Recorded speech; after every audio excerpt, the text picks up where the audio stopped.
G'day, legends. This right here is an in-lab sleep test, also known as a polysomnography test or PSG. And they're not much fun, are they? Let's be honest. So when you visit the lab, they put thousands of wires all over you, make you sleep in a shitty little bed with a shitty little pillow, or they watch you through a creepy little camera on the wall.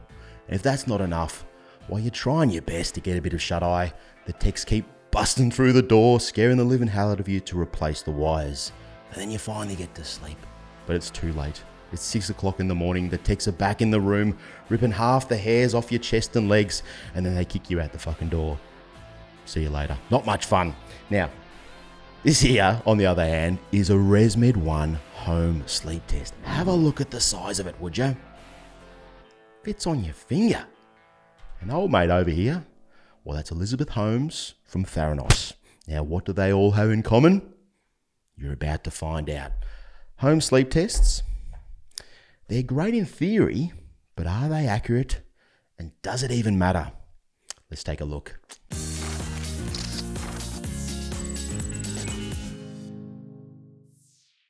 My idea was simple. 3 home sleep tests performed simultaneously on a previously undiagnosed friend and then compare the results. Now, all 3 tests were ordered online and delivered without consultation or prescription.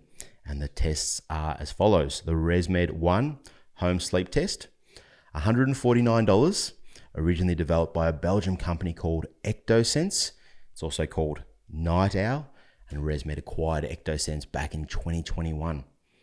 The Itema Medical WatchPAT One, $230, and the Sunrise home sleep test, $130. Now, before we dive in and compare the test results, there's some concerning but not unexpected information I want to point out. Now, each test does come with information on the accuracy of the test. For example, here's the ResMed One test disclaimer. Night Owl was validated for clinical accuracy against the gold standard in-lab polysomnography, and they provide a reference to a journal article, Massey et al. 2018, Journal of Clinical Sleep Medicine. And I'll put all this information, all the links in the description of the video if you want to read them for yourself. So I Googled Massey et al. And it turns out that the lead author of this research paper is Frederick Massey. And he's the co-founder of Ectosense. The researcher validating the clinical accuracy of the test is the co-founder of the company that makes the test. But wait, there's more. They also say, quote, Night Owl is a home sleep test based on Peripheral Arterial Tonometry, PAT, and we'll talk more about PAT later in the video. Its principle of operation is considered technically adequate by the American Academy of Sleep Medicine, otherwise known as the AASM. And if you don't know who they are, they're an influential organization in the sleep apnea industry. How about that phrase, eh? Technically adequate. Loosely translated, I think that means we looked at the scientific literature. It wasn't great, but we didn't want to lose funding from our major donors, so we approved it on a technicality. I think that's what that means.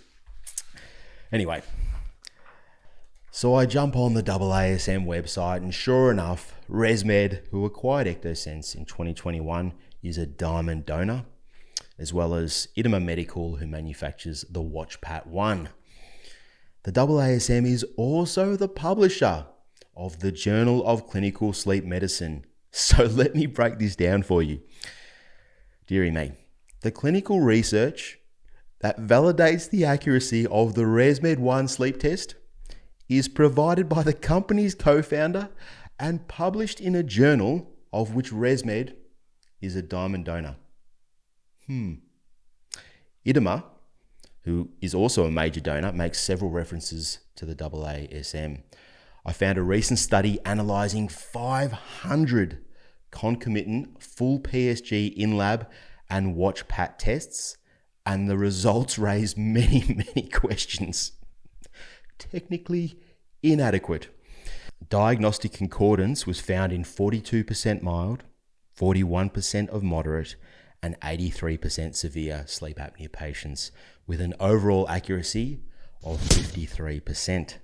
Among patients with WatchPAT diagnosis of moderate or severe OSA, 5% had no OSA and 19% had mild OSA.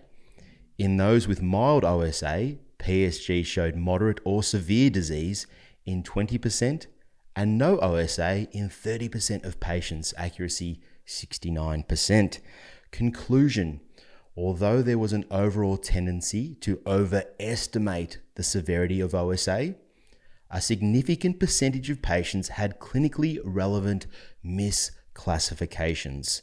As such, we recommend that patients without OSA or with mild disease assessed by WatchPAT undergo repeat in-lab PSG. Basically what they're saying there is if you do one of these tests and it comes back as severe or moderate, you're reasonably safe, all right? You're okay. But if it comes back as mild or no disease, then you should probably go back and have a test, because there's a fair chance that, no, you might have sleep apnea. Technically inadequate. Anyway, let's take a look at the tests, shall we? Starting with the Theranos One Sleep. The ResMed One Sleep. Here it is.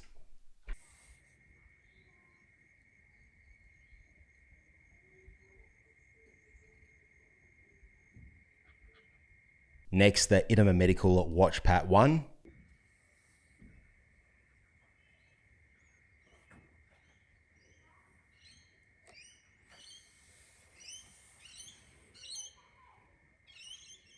And last of all, Sunrise.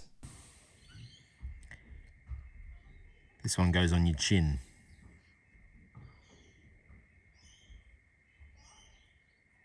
Now, all these home sleep tests are based around PAT technology, and that stands for Peripheral Arterial Tonometry.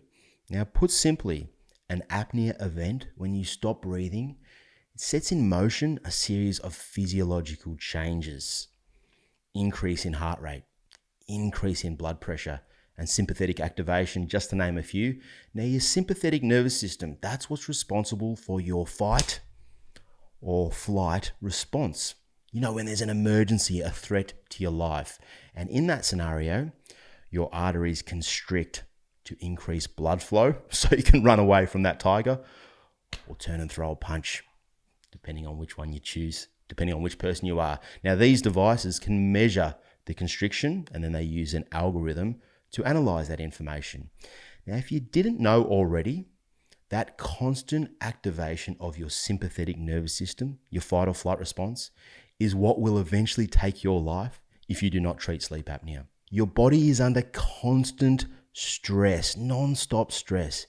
Your heart rate is up, your blood pressure is up, your cortisol levels are up, no rest, and eventually shit hits the fan and you hit the floor. So sort it out. You've been told.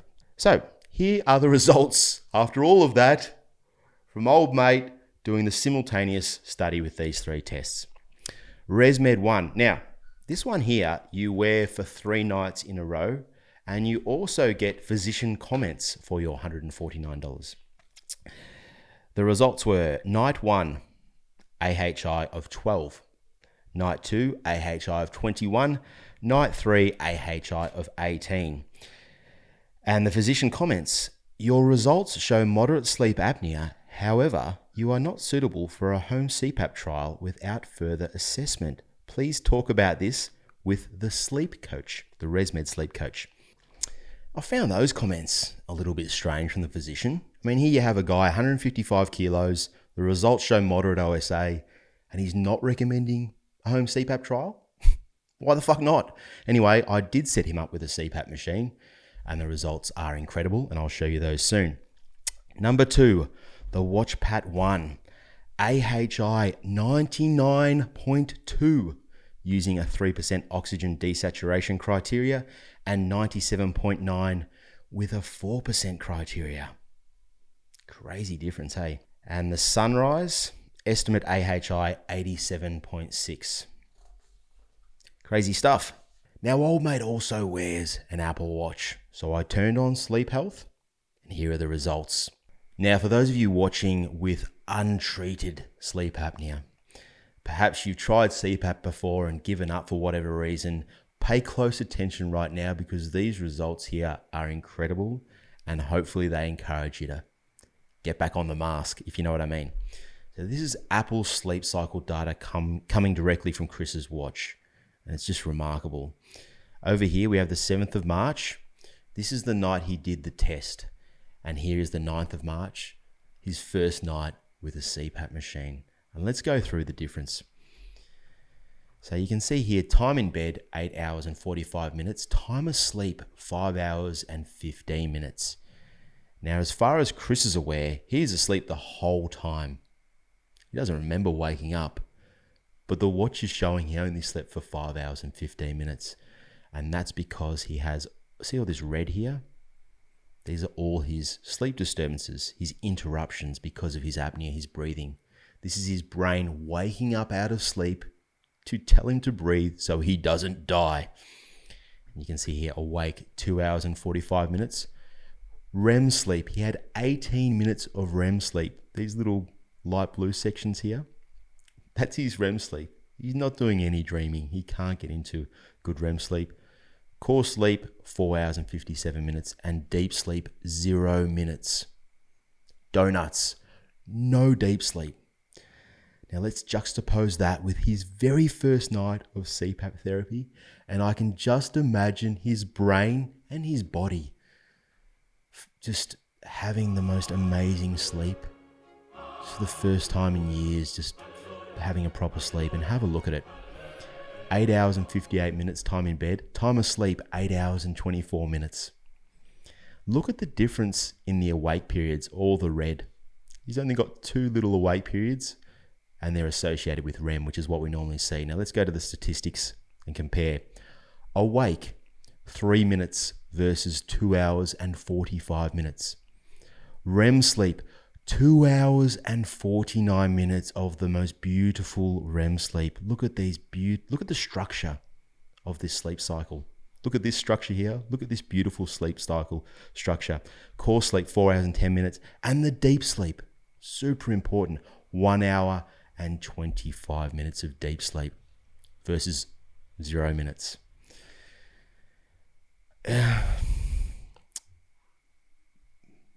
That's all the proof you need right there, just to show the difference that CPAP therapy can make to your sleep and your life.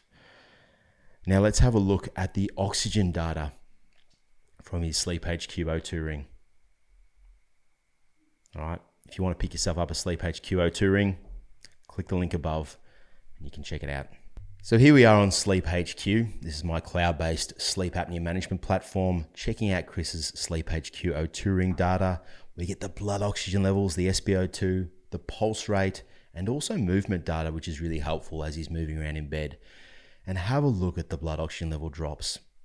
They should be nice and steady up at 96, 97, but look where they are. They're down here at 70, way too low.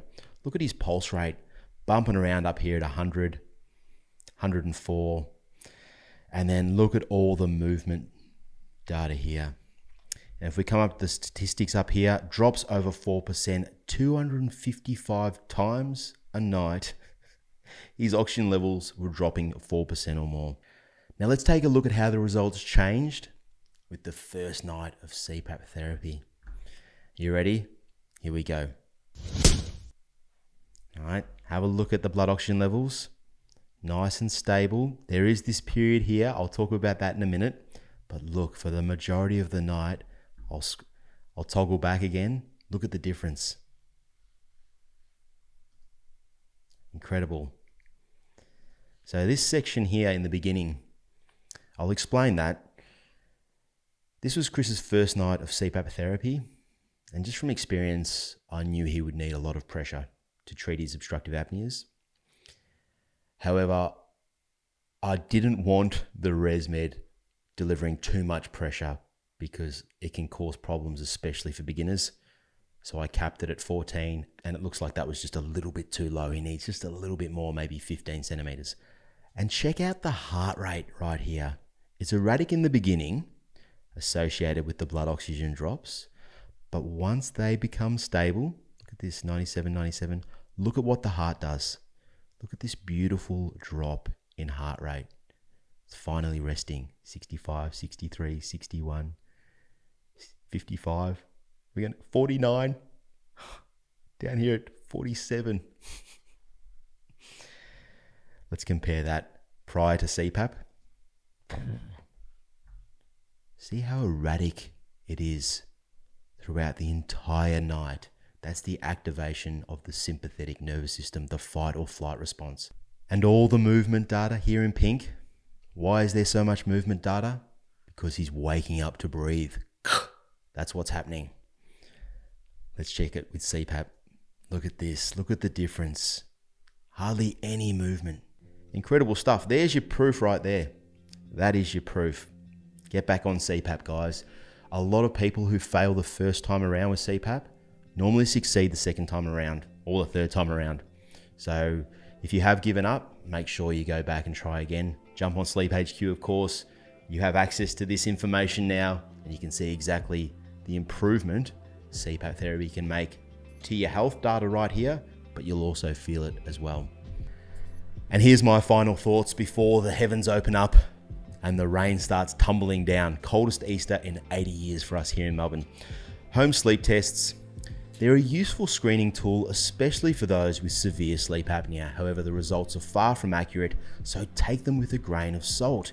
If your results come back mild or negative, but you're always tired, then please try CPAP therapy. You have nothing to lose and absolutely everything to gain. These reports are based on the apnea-hypopnea index, which is outdated, fundamentally flawed, and not fit for apnea diagnosis and treatment. Until next time, guys, sleep well and make every moment count. Happy Easter. Cheers.